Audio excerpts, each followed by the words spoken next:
Hello everyone. तर आज आहे रियांशचा बड्डे. त्यासाठी छोटेसे असे टॉईज आणले होते रियांशच्या पप्पांनी आणि त्याला ते खूप आवडले. म्हणजे बलून त्याला खूप आवडले होते. त्याच्या चेहऱ्यावरूनच कळतं पहा. म्हणजे आपण जे काही वस्तू आणली त्याचे पैसे फिटले असं यांच्या हसण्याहून, चेहऱ्याच्या एक्सप्रेशनहून सगळं म्हणजे असं आपल्याला जेवढं सुख भेटते तेवढं बाकी कुठंच भेटत नाही. तर नंतर आम्ही तयार व्हायला गेलो. तर पहा असा केला होता लुक आम्ही, साधा सिंपल. आणि रियांशचा ड्रेस असा काही होता. ऋषभने तर सकाळपासूनच त्याचा नवीन ड्रेस घातलेला होता. तर त्याला म्हणजे या गोष्टीचं काहीच घेणं देणं नसतं. सकाळीच घालायचं. त्याच्यानंतर केक कटिंग करून लहान मुलांनी सगळ्यांनी डान्स वगैरे केले. खूप एन्जॉय केलं. मस्तपैकी गाणे लावले होते छान.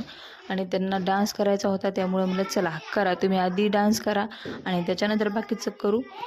तर मुलांचे डान्स वगैरे झाले. त्याच्यानंतर आम्हाला जायचं होतं बाहेर. तर मी सगळ्या म्हणजे पूर्ण बड्डेचं एक क्लिप याच्या पुढे जोडत आहे. तर पहा खूप मस्त छान केलेलं आहे. साधा सिंपल, आपला काही खूप मोठा बड्डे केलेला नाही, याच्या आधी केले होते त्यामुळं तिसरा बड्डे होता रियांशचा. साधा सिंपल केला पण त्यांनी एन्जॉय केलं, डान्स केला. पण फक्त एकच गोष्ट झाली, मी एवढ्या आवडीने छान असा केक मागवला होता, त्याने एकही बाईट खाल्ली नाही. का तर त्याला स्ट्रॉबेरी सारखा त्याला केक पाहिजे होता. त्याच्यामुळे त्याने अजिबात केक खाल्ला नाही, त्याला आवडलाच नाही. मग माझा पण मूड खराब झाला होता. वाटलं स्ट्रॉबेरीचाच आणला असता तर तसं होत होतं.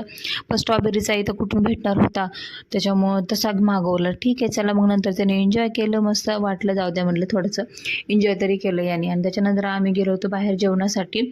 मस्त जेवायला गेलो. आणि पहा थंडी खूप होती तर थंडीमध्ये गेलो. पण मुलांना जे आवडीचा त्यांचा पदार्थ म्हणजे मंचुरियन वगैरे त्यांना ते दिसले की संपला विषय.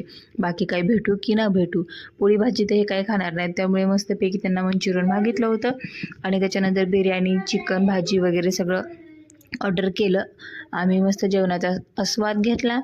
तर चला येते वेळेस खूप थंडी वाजत होती. मस्तपैकी जेवण वगैरे झालं. त्याच्यानंतर निघलो बाहेर. तर इतकं थंड होतं वातावरण, कारण एवढ्या लेट थंडीचं काही आम्ही असं बाहेर जाणं जास्त टाळतोच, कारण लहान मुलं आहे, सर्दी वगैरे. त्याच्यामुळे चला मस्त असं जेवण झालं, बाहेर आलो थंडीमध्ये, मस्त कुडकुडत घरी आलो. त्याच्यानंतर आराम केला. बाय बाय, भेटूया उद्याच्या ब्लॉगमध्ये. आजच्या ब्लॉगमध्ये एवढंच.